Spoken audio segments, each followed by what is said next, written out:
Biarlah wajah-Mu menyinari kami senantiasa Tuhan.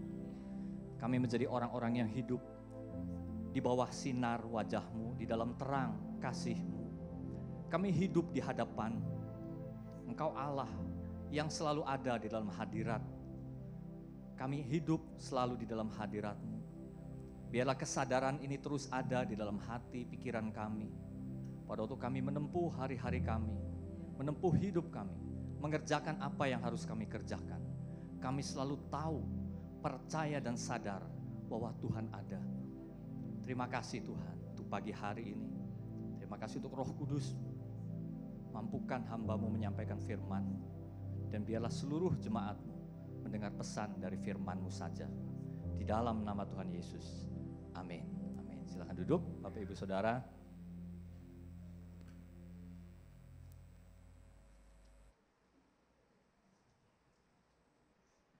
Tujuan pesan firman Tuhan pagi hari ini masih dalam tema unity, saudara. Tapi ini satu kesatuan yang lebih terfokus, bagaimana supaya kita bisa satu di dalam firman. Dan yang dimaksud dengan firman itu adalah firman yang tertulis Alkitab kita. Nah, silakan dimunculkan dulu. Saya ada satu pertanyaan, ini bukan sekedar pertanyaan basa-basi. Saudara, saya sungguh-sungguh ingin tahu sebenarnya ya, kalau ada waktu sih ingin ada survei kecil-kecilan gitu. Karena ini sungguh-sungguh ada di dalam hati saya. Sebenarnya pada waktu semua orang, anak-anak Tuhan ini ingin mengenal Tuhan, itu gimana sih caranya? Apa yang kita semua yakini bahwa saya mengenal Tuhan? Kalau kita sudah ada di dalam Kristus, sudah kenal Tuhan istilahnya. Lalu bagaimana caranya lebih? Kan kita ingin lebih ya saudara.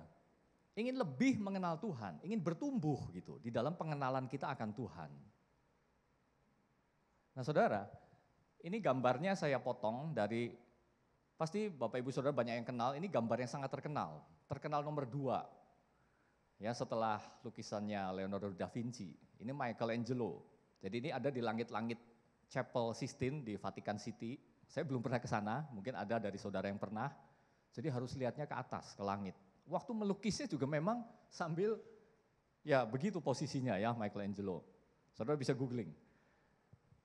Nah saya crop, fokusnya ada pada jari. Jadi figur yang di sebelah sana, ya yang lebih tua, melambangkan kebijakan.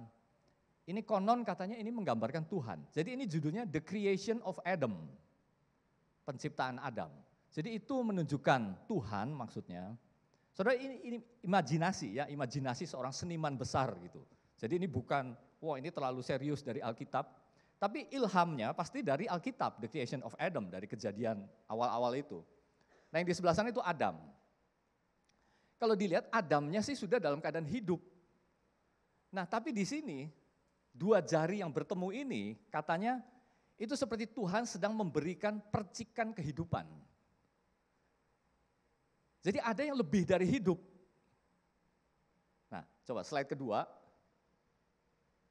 Bukan sekedar hidup jasmani, ya, tapi percikan itu. Nah, ini kita diperjelas. Ini seorang dokter, tapi dia sekaligus pengamat seni mungkin ya, namanya Max Berger. Jadi ada, saudara bisa googling. Dia punya teori, ya, ini boleh setuju boleh tidak, ya bebas saudara. Katanya itu figur. Ya, atau bentuk-bentuk yang menjadi latar belakang, background dari sosok Tuhan ini menyerupai otak. Nah katanya sih akurasinya luar biasa. Karena yang mengamati itu kan dokter, ya saudara banyak dokter di sini bisa tanya. Jadi maksudnya apa saudara? Maksudnya Allah membedakan manusia hidup itu dilatar belakangi oleh akal budi, itu maksudnya. Ya karena ini kan zaman Renaissance, zaman kebangkitan akal budi. Jadi pasti ada semangat zaman pada waktu itu. Kan otak ya saudara. Jadi gini, saya bisa setuju ya, saudara juga boleh setuju boleh tidak. Kan kita ini punya perasaan, punya pikiran, punya emosi, punya logika. Ya. Nah katanya saudara bisa tanya dokter, organ yang paling bertanggung jawab mengatur semuanya, itu otak memang. Memang kan kalau kita bilang hati, kita nunjukin di sini ya. saya sedih, ya nunjuknya sini. Saudara sebenarnya lebih tepatnya, kita nunjuknya sini. Kalau saya sedih itu pegangnya kepala saudara. Karena memang organ ini yang paling bertanggung jawab. Jantung itu mungkin dia hanya dampaknya saja karena berdebar-debar misalkan ya. Orang takut gitu ya berdebar-debar. Tapi saya kalau takut malah mules saudara. Jadi lebih tepatnya bukan pegang dada, pegang sini. Anak kecil kalau tegang, itu malah pengen buang air kecil. Ini ada cerita lucu sedikit ya saudara. Saya sama anak yang paling kecil itu kan main sembunyi-sembunyian. Ya. Ayo papi, kamu sembunyi, papi cari. Ya. Papi jadi tirek. Gitu ya. Jadi dia sembunyi kan. Mana anak kecil, tirek mau makan, dia sembunyi. Nah, rupanya ini terlalu tegang bagi dia. Mana Arsil? Dia nyaut, papi Arsil mau pipis katanya. Tegang dia mengencing anak kecil. Ya. Tapi saudara ini organ yang mengatur semuanya. Jadi saya merasa sedih, ya merasa khawatir, merasa takut, katanya diatur oleh ini. Termasuk yang hal-hal yang logis, pertimbangan kita, logika kita, intelijensia kita. Ini dari organ yang ini saudara, ini paling bertanggung jawab. Ya pasti ada organ lain lah, kelenjar-kelenjar lain saya nggak tahu ya, saudara bisa tanya dokter. Nah jadi bisa dipahami, hal yang membedakan manusia atau Tuhan memperkenalkan dirinya, menjangkau manusia, itu melalui akal budi memang saudara. Makanya binatang nggak bisa. Jadi waktu kita merasakan Tuhan, kita memikirkan Tuhan, kita berusaha memahami Tuhan, itu yang kita pakai adalah akal budi. Dan nunjuknya memang ini yang paling tepat. Ya, walaupun saudara boleh juga nunjuk ini. Oke. Nah, lalu sekali lagi, oke gambar ketiga, supaya kita agak cepat. Nah fokus lagi, ini ada gap saudara. Jarinya itu ternyata nggak nempel. Jadi maksudnya, ini juga ditafsir, saudara boleh setuju, boleh tidak. Bagaimanapun tetap ada gap. Pada waktu manusia ingin mengenal Tuhan. Gap yang sejati itu sudah tidak ada sebenarnya. Karena apa? Karena Kristus. Oleh Dia kita beroleh jalan masuk oleh iman kepada kasih karunia ini. Dan di dalam kasih karunia ini kita berdiri dan kita bermegah dalam pengharapan akan menerima kemuliaan Allah. Jadi sudah nggak ada gapnya karena ada Kristus. Kita yang sudah percaya Kristus sudah tidak ada gap antara kita dengan Tuhan. Tapi sekali lagi kita masih manusia. Jadi pada waktu saya ingin mengenal Tuhan, saudara harus jujur dulu, tetap ada gap. Karena kita pakai akal kita, mungkin kita pakai panca indera. Jadi maksud saya, tidak ada satu orang pun yang bisa mengklaim, saya sangat mengenal Tuhan 100%, total. Enggak ada saudara. Jadi ada benernya gitu lukisan ini. Saudara tahu Yohanes Pembaptis? Dia dipenuhi Roh Kudus sejak dari dalam kandungan. Tapi ada satu waktu dia di dalam penjara, dia mengirim 2 orang muridnya untuk tanya kepada Yesus. Engkaukah yang akan datang itu, ataukah kami harus menantikan seorang yang lain? Loh, Yohanes Pembaptis. Padahal sebelumnya kan dia menunjuk, inilah anak domba Allah yang menghapus dosa dunia. Tapi pada situasi tertentu di dalam penjara, kemanusiaannya itu kan ada. Dia kirim muridnya tanya. Ya, saudara ingat kan cerita itu dicatat di Matius, dicatat di Lukas. Dan Yesus menjawab, pergi dan katakan kepada Yohanes apa yang kamu lihat dan kamu dengar.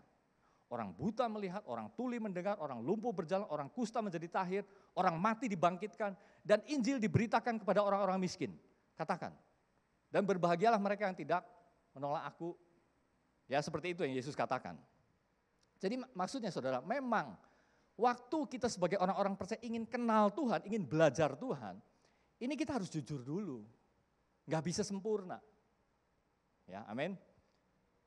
Nah, jadi pertanyaan lagi ini yang dimerahin, saya sungguh-sungguh ingin tanya saudara. Tapi kan ada caranya pasti, kita tidak mencarinya dengan sembarangan gitu ya. Ada banyak pengalaman dari kita.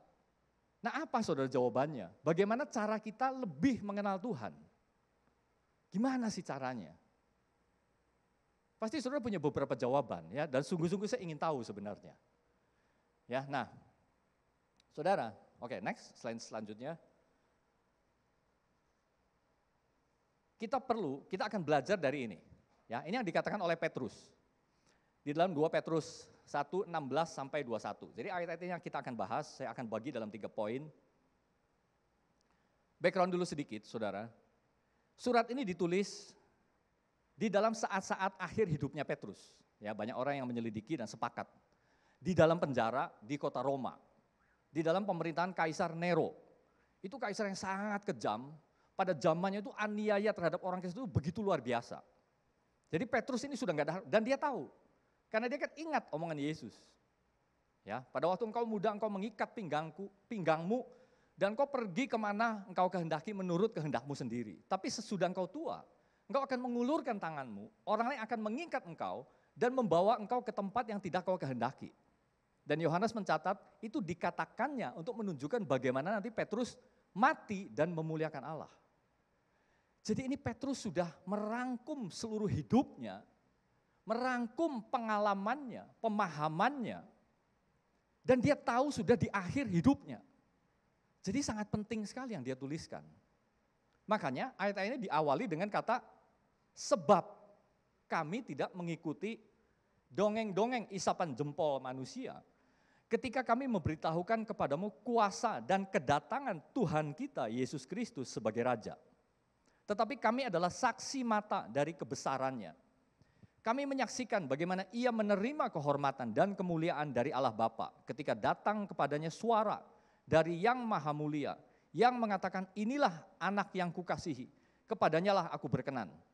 Suara itu kami dengar datang dari sorga ketika kami bersama-sama dengan dia di atas gunung yang kudus. Ini peristiwa transfigurasi ya, dicatat di dalam Injil. Dengan demikian kami makin diteguhkan oleh firman yang telah disampaikan oleh para nabi. Alangkah baiknya kalau kamu memperhatikannya sama seperti memperhatikan pelita yang bercahaya di tempat yang gelap sampai fajar menyingsing dan bintang timur terbit bersinar di dalam hatimu. Yang terutama harus kamu ketahui ialah bahwa nubuat-nubuat dalam kitab suci tidak boleh ditafsirkan menurut kehendak sendiri. Sebab tidak pernah nubuat dihasilkan oleh kehendak manusia, tetapi oleh dorongan Roh Kudus orang-orang berbicara atas nama Allah. Saudara, kita bisa menangkap betapa hatinya Petrus pada waktu menulis ini, itu dari ayat-ayat sebelumnya saja. Petrus katakan, aku ingin mengingatkan kamu, aku bermaksud untuk mengingatkan kamu. Walaupun kamu sudah tahu, walaupun kamu sudah ingat dan kamu sudah teguh. Tapi aku tetap ingin mengingatkan kamu. Petrus bilang, aku akan segera menanggalkan kemah tubuhku ini. Dia tahu akan mati. Sebab itu supaya kamu tetap mengingat semuanya sesudah kepergianku. Jadi di 4 ayat sebelum itu sampai 3 kali dia bilang mengingatkan, mengingatkan, mengingatkan. Dan baru ayat-ayat ini muncul, saudara. Jadi ini penting sekali untuk kita ingat, untuk kita pelajari. Nah next, yang pertama dulu, 3 ayat pertama. Ya, 16 sampai 18. Saudara di sini dikatakan apa? Saksi mata. Ya, kita semua tahu. 3,5 tahun itu kurang lebih Petrus memang menjadi saksi mata yang begitu dekat. Bahkan bagi kita melihat bukan hanya saksi mata, tapi dia juga mengalami kan. Ya segala haru birunya, segala naik turunnya, pengalamannya, bagaimana dia menunjukkan optimisme, keberanian, bagaimana dia menunjukkan ketakutan sampai sedih, sampai hancur. Lalu Yesus panggil lagi, gembalakanlah domba-domba. Dia mengalami semuanya, saudara. Nah jadi, hal yang pertama, kita harus mengalami. Kalau kita ingin kenal Tuhan, ini menjadi dasar, ini menjadi nomor 1 gitu sebenarnya. Bukan kenal, oh tahu, oh informasi, oh pengetahuan, tapi mengalami, saudara. Karena Yesus kan bukan hanya memberi pengalaman kepada murid, kepada rasul, tapi sesudah itu Yesus terus-menerus memberi pengalaman kelahiran baru kepada orang dari segala zaman. Akhirnya sampai ke kita. Dan ini sifatnya harus pribadi. Boleh dibilang subjektif, memang pribadi. Pengalaman kita bersama Tuhan itu hal yang subjektif, saudara. Tapi itu benar, dan itu harus, itu perlu. Kalau tidak, ya hanya, oh saya tahu, oh saya ya tahu, saya ini agama saya, ya adanya hanya di situ, saudara. Enggak masuk. Ada satu cerita, 2 orang hamba Tuhan di Inggris lagi jalan melintasi daerah berpegunungan namanya Wales Highland, ya dataran yang bergunung-gunung di Wales. Mereka sampai ke satu desa, lalu bertemu dengan seorang anak remaja, anak gembala, ya, angon domba. Jadi dua hamba Tuhan ini bagikan Injil, cerita mengenai ada Allah pencipta langit dan bumi. Allah ini mengirim anaknya yang tunggal dan mati bagi kamu. Ya, jadi ceritanya sebisa-bisanya. Oh ya, anak gembala ini dia bisu dan buta huruf. Ya, jadi boleh dibilang agak diabaikan dan sebatang kara. Ya, di desa itu ya dia hanya menggembalakan dombanya orang, sebatang kara, bisu, buta huruf. Jadi memang agak diabaikan, agak ya tidak diperhatikan. Tapi kepada anak gembala ini diceritakan Injil. Nah, karena tahu ini anak juga agak khusus gitu ya. Jadi terakhir sebelum pergi, dikasih bekal ayat untuk dia ingat. Hanya sepotong saudara, dari Mazmur 23. Nah, karena bisu jadi pakai berusaha ya. Untuk supaya dia ingat, pakai jari 5. The Lord is my shepherd. Ya, the Lord is my shepherd. Penekanannya di my katanya.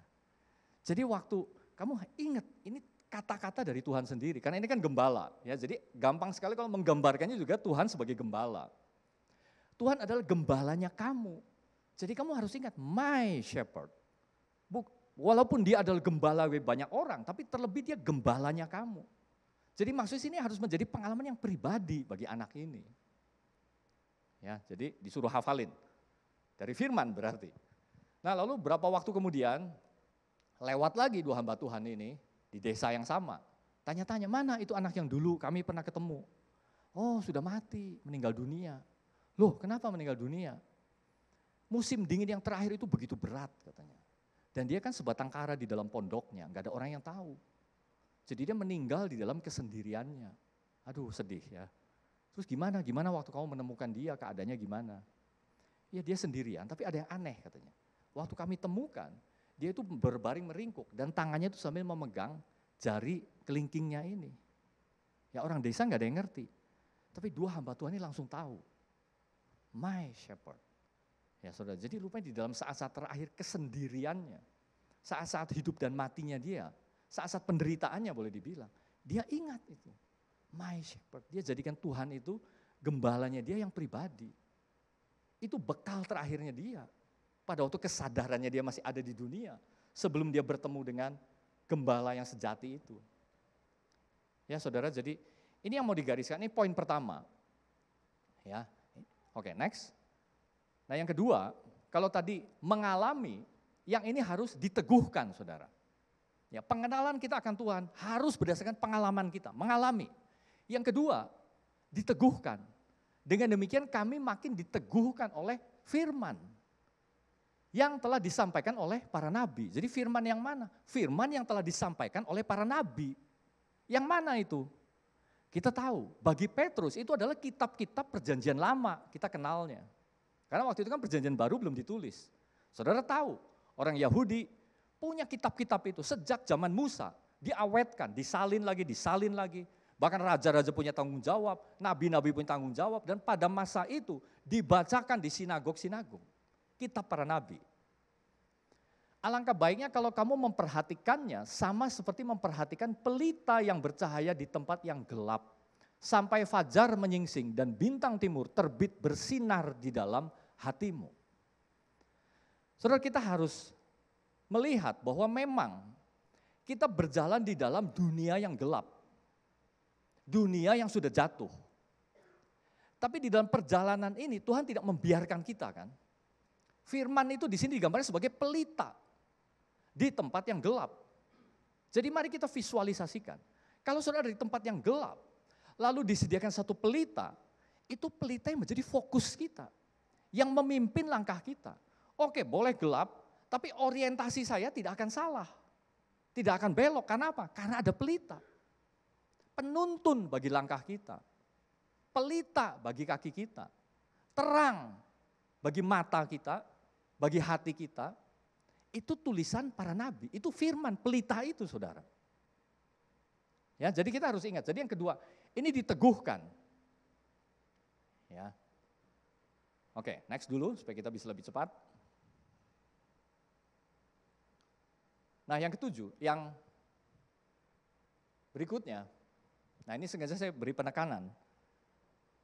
Yang terutama harus kamu ketahui, nubuat dalam kitab suci tidak boleh ditafsirkan menurut kehendak sendiri. Jadi kalau tadi mengalami itu memang subjektif, tapi di sini ternyata kita harus lepas dari subjektivitas. Karena dikatakan jangan menurut kehendak sendiri. Tidak pernah nubuat dihasilkan oleh kehendak manusia, tetapi oleh dorongan Roh Kudus, orang-orang berbicara atas nama Allah. Mungkin kita tanya, apa ya nubuat? Ya, kita kan mengenal nih nubuat. Mungkin saudara kenal nubuat tuh, oh artinya ini, oh artinya bernubuat gini. Saudara artinya gampang, jelas, saudara bisa lihat di sini.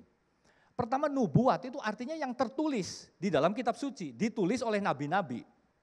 Dan kedua, waktu nabi ini menulis, itu berarti dia berbicara atas nama Allah. Makanya tidak boleh dituliskan menurut kehendak sendiri. Si nabi ini, saudara boleh lihat gambarnya, ya ini memang sedikit berlebihan, ya sangat rapi.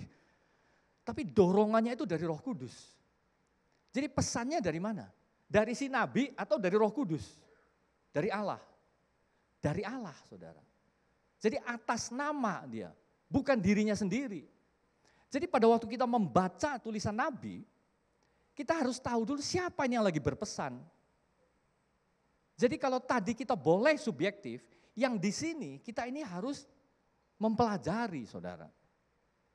Objektif lah gitu ya, kalau istilahnya sih. Tuhan lagi berpesan apa? Pasti ada pesannya. Jadi contohnya gini aja, ini untuk mempermudah. Misalkan saya ini pimpinan perusahaan. Misalkan ya, saya punya karyawan banyak. Lalu saya punya staf yang saya percaya. Saya akan pergi. Lalu ada acara nih, di mana saya tuh harus menyampaikan pesan. Tapi karena saya harus pergi, saya titip pesan sama staf yang saya percaya ini. Saya nggak bisa hadir, tolong sampaikan pesan saya kepada seluruh teman-teman karyawan. Ya sederhana, hanya 3 poin pesannya.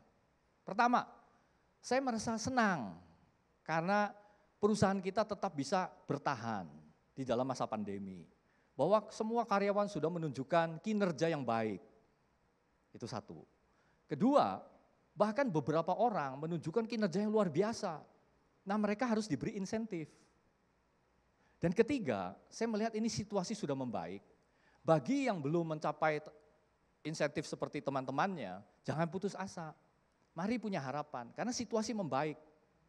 Mari kita semua bisa perbaiki ini dengan lebih lagi. Oke, lalu dia pergi. Lalu stafnya ini bilang, oke ini pesan dari bos. Pertama, bos merasa puas, karena kita berhasil tetap mengeruk keuntungan walaupun dalam masa yang susah. Tapi sebenarnya menurut saya, kita semua ini dijadikan sapi perah oleh bos kita. Lalu yang kedua, bos bilang ada insentif. Tapi itu karena kita diperkuda, makanya kita dikasih insentif. Menurut saya itu sangat tidak layak. Dan ketiga, bos bilang situasi membaik, target akan dinaikkan 3 kali lipat, kerja lebih keras. Ya, saudara nangkap ya? Itu yang disampaikan pesannya dia sendiri. Karena kalau dilihat figurnya itu kan jadi berbeda. Kalau saudara ingat waktu bos ini katakan di awal, ini kan tipe orang yang sangat pengertian, ya mendorong, memberi semangat. Tapi kenapa waktu disampaikan kok jadi kejam, jadi rakus, jadi jahat. Ya, jadi nggak ngerti, semua diperkuda, dijadikan sapi perah. Ya. Saudara nangkep ya? Jadi makanya harus belajar saudara. Kita nggak bisa. Ya dengan seenaknya sendiri, dengan subjektivitas. Pengalaman saudara bersama Tuhan itu subjektif. Tidak ada orang yang bisa mengganggu-gugat. Itu hal yang benar. Ya, oke. Next, ini terakhir, slide terakhir. Jadi saudara, saya tarik pelajaran dari ayat yang terakhir tadi. 3 cara agar semakin mengenal Allah. Ya, mudah-mudahan saudara nggak pusing dengan bagian ini ya. Ini tujuannya mau permudah. Pertama, hubungan pribadi. Yang termasuk di sini adalah pengalaman pribadi saudara. Perenungan pribadi. Apa yang saya pikirkan, saya renungkan, saya rasakan. Ya, perasaan saya, pikiran, pertimbangan saya mengenai Tuhan. Itu ada di sini. Saat teduh saudara, waktu saudara baca Alkitab, dan lain sebagainya adanya di sini saudara. Lalu yang kedua, kita mulai keluar dari diri sendiri. Karena di sini kita mulai observe, ya, mulai mengamati gitu. Kita mendengar kesaksian orang, jadi ini berarti kita melihat karya dan perbuatannya. Kalau tadi hubungan pribadi, Ini melihat karya dan perbuatan Tuhan. Kita mendengar kesaksian orang, kita melihat peristiwa. Ya, misalkan kalau saudara tertarik dalam sejarah gereja, mengapa harus ada reformasi? Ya, ini kan di luar kita. Sudah dulu dan nggak ada di Alkitab memang. Tapi kita bisa mengobserve, mengamati, memperhatikan. Kita bisa mendengar kesaksian orang lain. Oh, orang bersaksi gitu kita dengar, menjadi kekuatan, membangun. Menambah kan pengenalan kita akan Tuhan. Lalu kita juga bisa ini, kalau orang yang suka natur, melihat alam ciptaan, melihat semua fenomena alam, gejala-gejala, siapa yang ada di balik semua ini? Oh Tuhan. Jadi mulai keluar. Nah yang ketiga, memahaminya melalui studi Alkitab. Ini yang dimaksud dengan mempelajari, saudara. Nah saya katakan ini terutama tugas dari gereja. Gereja yang lakukan dan persembahkan kepada jemaat. Supaya apa? Supaya tumbuh di dalam pengenalan kita akan Tuhan. Coba saudara bayangkan, ya, andaikan yang ini enggak ada. Berarti yang ini. Hanya yang ini. Saudara, walaupun ini benar, tapi jadinya kan tidak ada satu garis, tidak ada satu basic di mana semua orang tuh berdiri. Sama, setuju, sepakat. Saudara, waktu saya katakan bahwa ini subjektif, ini objektif, ini tidak bicara mengenai salah dan benar. Dan tidak bicara mengenai totalitas, subjektif pasti sangat subjektif. Pasti banyak orang juga bisa setuju. Pada waktu dikatakan, oh ini objektif, bukan berarti semua orang setuju. Jadi masih ada ketidaksempurnaannya. Tapi ini trennya saudara. Kalau ke sana semakin subjektif, ke sini semakin objektif. Ini dua-duanya harus ada. Bayangkan kalau yang ini tidak ada dan hanya ada yang itu. Ya saya ambil contoh saudara. Saya pernah di dalam kelas ya, ada satu figur yang kita semua kenal, ya, mantan gubernur DKI, ya kan. Nah terlepas dari kelebihan kekurangannya, saya pernah mendengar kesaksian di YouTube, beliau adalah orang yang sangat setia membaca firman Tuhan. Jadi satu Alkitab khusus untuk 1 tahun, dia coret-coret dalam perenungan, ini mempengaruhi sekali cara dia mengambil keputusan, cara dia menempuh hidupnya. Kalau sudah setahun habis dia beli lagi yang baru, coret-coret lagi, kasih banyak catatan. Jadi Alkitabnya beliau konon banyak sekali catatannya yang menunjukkan, merefleksikan hidupnya pada tahun yang bersangkutan. Nah pada waktu itu dia masih di Bangka Belitung. Dia membaca dari Kisah Para Rasul, Paulus pergi ke Roma. Tuhan berbicara, berarti saya harus ikut percaturan politik di pusat. Jadi dia pindah ke Jakarta, itu mendasari keputusannya meninggalkan daerah walaupun dia sudah jadi gubernur, menjadi anggota DPR di Jakarta. Ya karena ini sudah ada di mana-mana, saya boleh cerita, saudara bisa cari YouTube-nya juga. Betul nggak bagi dia? Kita setuju nggak? Betul. Lah itu bagi dia mendengar suara Tuhan. Bagi dia, Paulus pergi ke Roma berarti saya pergi ke Jakarta pusat, gitu. Tapi kan tidak bisa, itu dijadikan ajaran setiap saudara yang ada di daerah pindah ke Jakarta. Ini firman Tuhan. Kan gak bisa saudara. Ya, tapi betul gak? Betul itu bagi dia. Kita gak berhak mengatakan, oh kamu salah, itu salah penafsirannya, itu gak benar, Tuhan gak bilang gitu. Gak bisa, itu subjektif saudara. Ada lagi hal-hal yang sering saya dengar, mungkin saudara pernah mendengar, misalkan orang lagi berdoa minta mobil, minta kendaraan yang bagus. Lalu akhirnya dapat kendaraan. Nah lalu ternyata dapat plat nomornya, ya ini karena orang Bogor, anggap saja orang Bogor, ini imajinasi saya. Jadi F419LP, F419LP. Jadi wah F belakangnya LP, Filipi. 4 ayat 19, Allahku akan memenuhi segala keperluan menurut kekayaan dan kemuliaannya di dalam Kristus Yesus. Wah ini dari Tuhan. Berarti saya perlu mobil dan ini Tuhan memberikan mobil bagi saya. Betul nggak saudara? Betul bagi dia. Kita nggak bisa bilang salah. Wah itu namanya cocok logi, itu dicocok-cocokan. Enggak saudara, bagi dia itu betul. Pengalaman yang subjektif, dia dapatkan itu dari Tuhan. Kita nggak berhak. Ya walaupun itu namanya cocok logi, dan kan banyak kan. Oh ini akhirnya nomor rumahnya, nama jalannya, pasti saudara pernah mendengar kesaksian seperti itu. Saya pun pernah dari seorang hamba Tuhan. Ya, lewat WA. Tapi saudara yang saya sangat respect dari hamba Tuhan ini, memang luar biasa, oh cocok ya, cocok, pas ya, kayak cocok logi gitu. Tapi hamba Tuhan ini tidak pernah membawakannya di mimbar, menceritakannya saudara. Dia tidak tergoda untuk itu. Ya sebenarnya sih nggak apa-apa juga, tapi yang membuat saya respect karena apa? Karena beliau menyadari bahwa itu sangat subjektif. Dalam posisi dia sebagai hamba Tuhan, kalau dia bagikan itu, dan orang-orang yang tidak dewasa menangkap, dia anggapnya itu pengajaran, bahwa kalau dari Tuhan, pasti akan cocok dengan ayat, dengan pasal, dengan Alkitab. Ya pasti ada kan? Jadi itu simpan bagi dia sendiri, sebagai tanda Tuhan menuntun dia. Respect. Ya, saudara menangkap. Nah, jadi yang ketiga, saudara, oke lari saja ke sini. Ya ini sangat penting, ini ujung dari pesan kita pagi hari ini. Ini tugas gereja, saudara. Walaupun tidak harus semua orang sama, gereja satu dengan gereja harus persis sama, tidak harus. Tapi ini harus hadir sebagai dasar. Makanya namanya juga studi. Karena itu saudara di dalam tiap gereja pasti ada namanya Bible study. Mempelajari Alkitab dengan cara-cara yang tertentu. Dan memang yang diperlengkapinya kan gak semua orang. Tapi harus ada orang yang diperlengkapi dan mengajarkan mengenai ini. Menjadi basic, menjadi satu panduan, saudara. Sehingga pada waktu kita percaya inilah Allah yang dikatakan Alkitab. Yaitu Allah yang begini, begini, dan begini. Kita bisa melihatnya karena kita menggalinya. Dan memang ada cara-caranya. Ya itu cara yang terlalu rumit mungkin kalau dibagikan. Tapi beberapa dari saudara pasti bisa bagikan ini. Ya mengingat latar belakang dan studi beberapa dari saudara. Jadi sebagai penutup, maksud saya saudara, kita akan melangkah ke yang 3. Mungkin sudah sering, ya sebenarnya sudah sering. Tapi dalam rangka unity ini, kita akan lebih fokus. Ya, jadi di sini kita akan terus mendorong saudara, yang ke-1, yang kedua. Tapi yang ketiga, ini gereja harus do something. Kita akan lakukan sesuatu.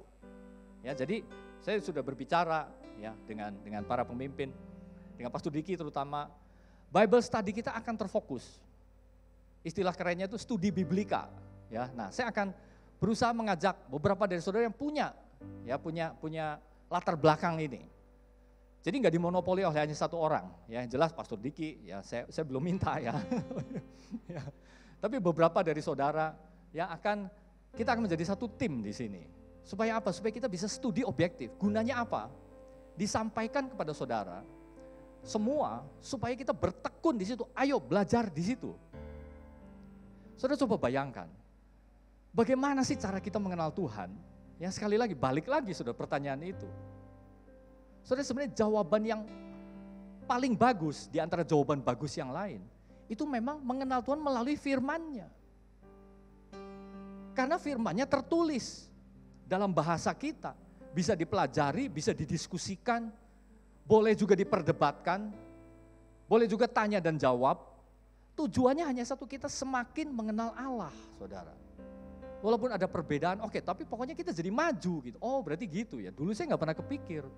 Mengapa ada yang mempertanyakan itu? Mengapa ada yang gak setuju itu? Tapi sekarang saya jadi lebih ngeh gitu. Ya lebih sadar. Jadi tujuannya itu saudara. Jadi ini PR ke depan, kita lagi godok dulu, lagi planning, lagi cari jadwal, dibicarakan di antara kesibukan jadwal yang banyak itu ya, ada ini, ada itu. Ini harus nyelip yang ketiga ini. Ya perlu, maksudnya bukan harus. Ya.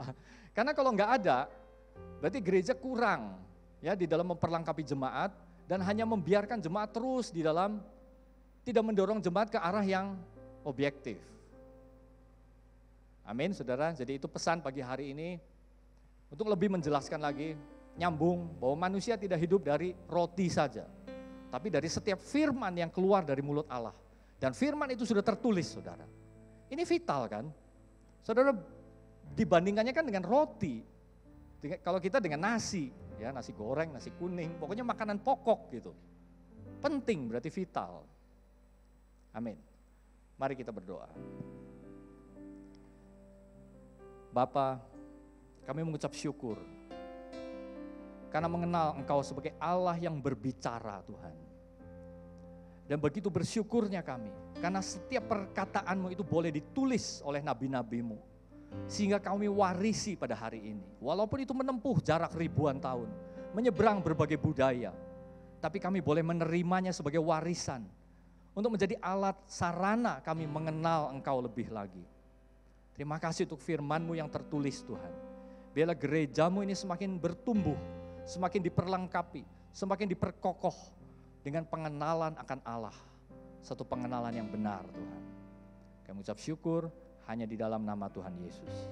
Amin.